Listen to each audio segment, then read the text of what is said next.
안녕하십니까, 라온입니다. 오늘 리뷰해볼 책은 진중권 작가의 진보는 어떻게 몰락하는가입니다. 2020년 11월 11일에 천년의 상상에서 출판되었습니다.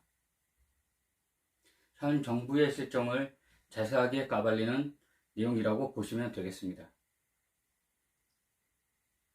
개인적으로 공감 가는 스토리를 몇 가지 말씀드리려고 합니다. 첫째는 한동안 시끄러웠던 울산시장 청와대 개입 사건입니다. 자신들이 지지하는 후보를 당선시키기 위하여 청와대와 울산경찰청장까지 한패가 되어 작업을 친 사건입니다. 사건이 세상에 알려지고 청와대 관련 인물에 대한 검찰의 수사는 제대로 이루어지지 못합니다. 그 이후 검찰의 수사팀은 괘씸죄로 모두 지방의 한직으로 날려버린 결과를 낳게 됩니다.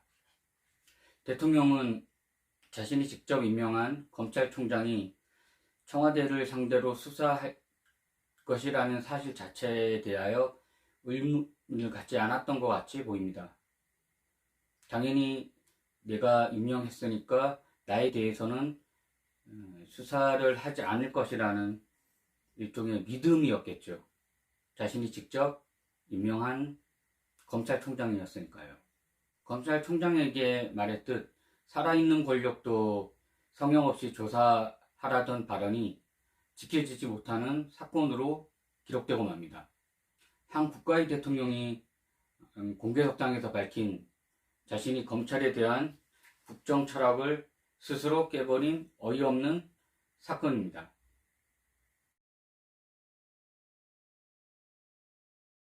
두 번째를 말씀드리자면 정치 팬덤과 팬의 차이입니다. 소위 90년대 가수나 영화배우를 좋아하며 열광하던 오빠 부대를 기억하시는 분들이 많으실 겁니다. 진중권은 현 정부는 그런 지지 세력들에 의하여 유지되고 있다고 이야기합니다. 여기서 중요한 개념이 등장하는데요. 팬과 팬덤이라는 개념입니다. 팬은 일방적으로 공급되는 콘텐츠에 대하여 수동적으로 소비만 하지만 팬덤은 콘텐츠 자체를 스스로 생산하고 가공하며 공유한다는 것입니다. 이런 팬덤 문화가 현 정권을 지지하고 있으니 같은 당에서도 어떤 안건에 대하여 대부분의 구성원과 다른 의견을 가지고 있는 정치인에게 있어서도 상당한 부담이 되는 것은 사실입니다. 팬덤의 문화는 팬덤 대상과 강한 유대감을 공유하며 팬덤 대상에 대한 비판과 비난을 일절 허용하지 않습니다. 각 정치인의 팬카페나 홈피에서 댓글 달기 전쟁이 벌어지고 있다면 이들로 보아도 크게 무리가 없다는 생각이 들었습니다.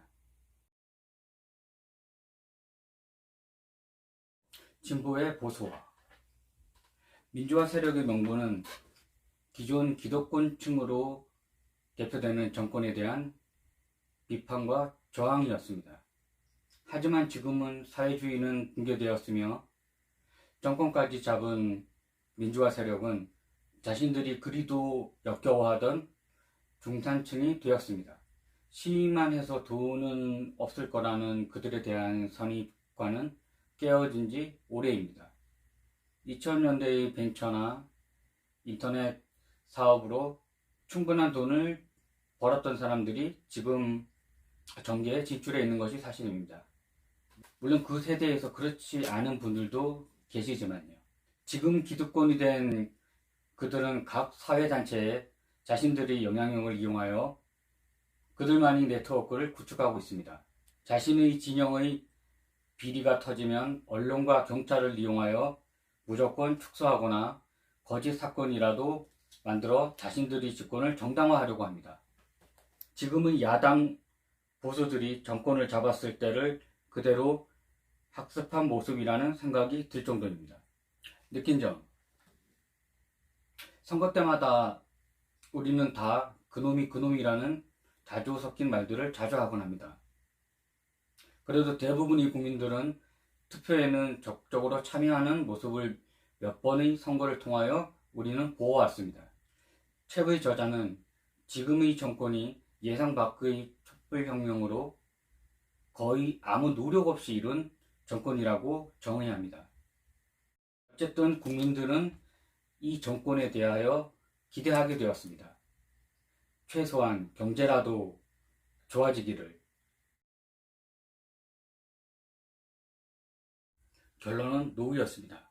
코로나야 인력으로 안 되는 것이라 해도 다른 나라들이 백신 확보에 집중하는 사이에 법무장관과 검찰총장의 싸움박질이 정계와 언론의 최대 관심사였던 것이 사실입니다.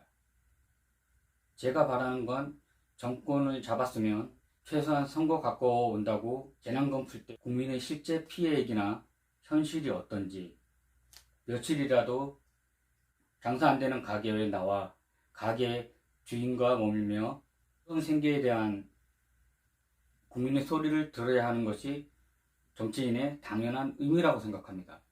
먼저 정치권이 당리당략을 개선하고 정책을 펴지 말고 국민을 위한 정책이 우선시되며 그 후가 자신들이 당리당략적인 요소들이 들어가야 한다는 생각을 합니다.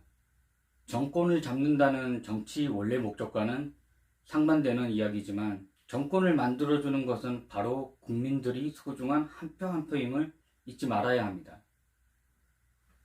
대권이야 누가 잡을 수도 있지만 높은 자리에 있을 때 국민을 섬기지 못할 망정 선거 때 과도한 정책이나 허황된 감언이설로 필요하면 지지표를 내어주는 선거표 자판기로나 보지 않았으면 하는 생각이 듭니다.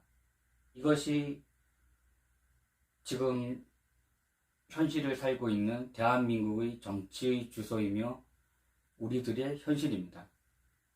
좀 씁쓸하긴 합니다. 여기까지 하겠습니다. 라온이었습니다.